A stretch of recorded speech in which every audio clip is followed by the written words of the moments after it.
like I say, we're moving into a place that we can't even imagine, and we're not there though. I mean, we feel like we're moving there, but we're not there, and there are great dangers of.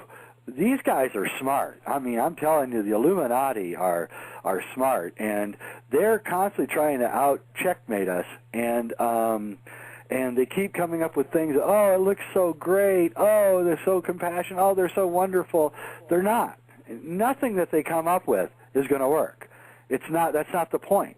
The point is control. That's all. Anything that they're doing, don't be fooled by anything that they're doing. Nothing they're doing, not any of them are doing anything that's actually going to help us. Everything and I think they're doing, above all that is forgiving ourselves for being fooled to begin with. Well, that's a hard one. That is huge, though. Once we've forgiven ourselves, we can forgive everybody else and forgive ourselves. The world is actually perfect, and whenever we don't see it that way, we turn our eyes inward and forgive it. Well, I tell you, the biggest eye-opener of my whole life was when I discovered that I was the most mind-controlled person there was. And, and I was, oh, my God, everything I've thought in my life has been given to me by those guys. And, so when I freed myself of that and started reading other material, then I realized how absolutely blind I was. And again, you'll lose family and friends. I mean, they won't want to talk to you anymore, and that's part of the game. And that's when you have to forgive them and do everything you can to show them, not force them, show them that what you're talking about has efficacy and integrity and is actually a much better alternative to the world that they're presenting. It's not easy, believe me. The reason I made Infinity was because my mom was dying of cancer, and no matter what I said to her, no matter anything that I said, she couldn't get beyond the fear. And so I decided to make a film that you could show people who were dying that there's another way to look at death.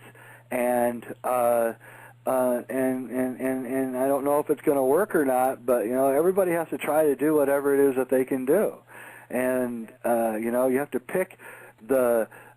pick your battle, and you can't fight 100,000 battles at once. So pick a battle, fight it with integrity, fight it with compassion, fierce compassion, as Alberto Villoldo calls it, and then you will win that little battle, and then that will embolden you to fight a bigger battle, and a bigger battle, and a bigger battle, until finally the spiritual war, because that's what it is, will be won by us.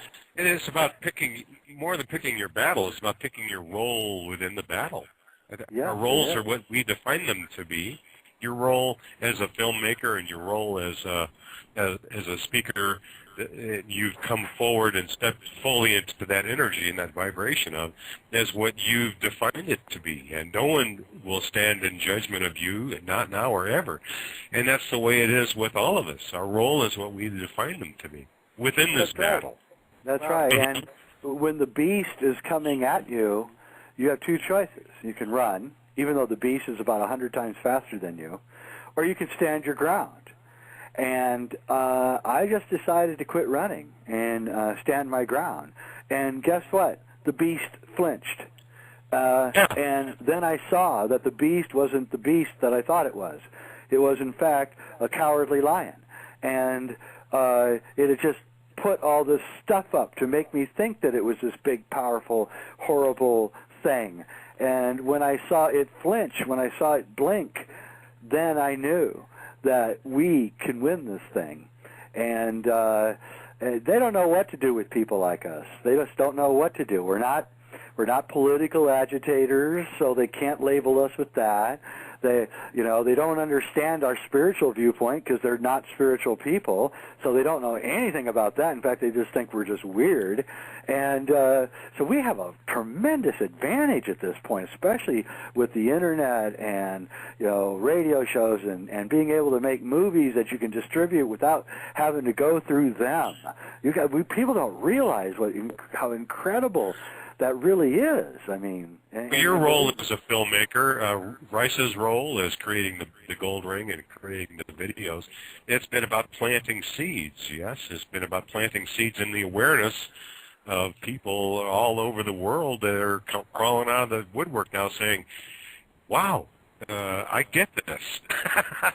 Yeah, and my favorite saying now is, you're not going crazy, you're just waking up.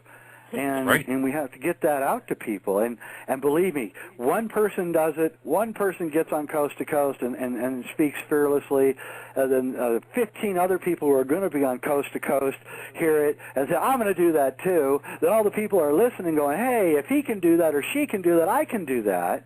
And then pretty soon this wave of fearlessness begins sweeping the whole entire population.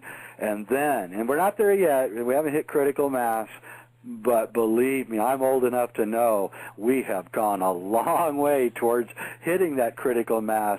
The crop that we planted with our seeds is about to come in, and it's got big, beautiful flowers on it, and it's the most glorious crop ever, and that's our destiny as human beings. And the jobs are not coming back. Let's just get real for a second.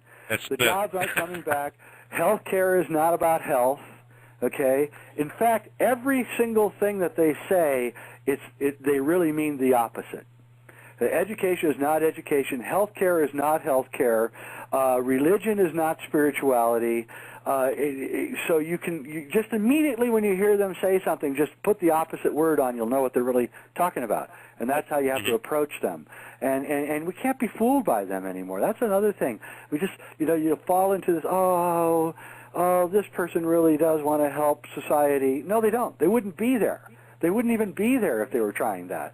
They're only after power. These are just little men seeking power. And and the only power that they have is the power that we give them. So I say don't give them any power.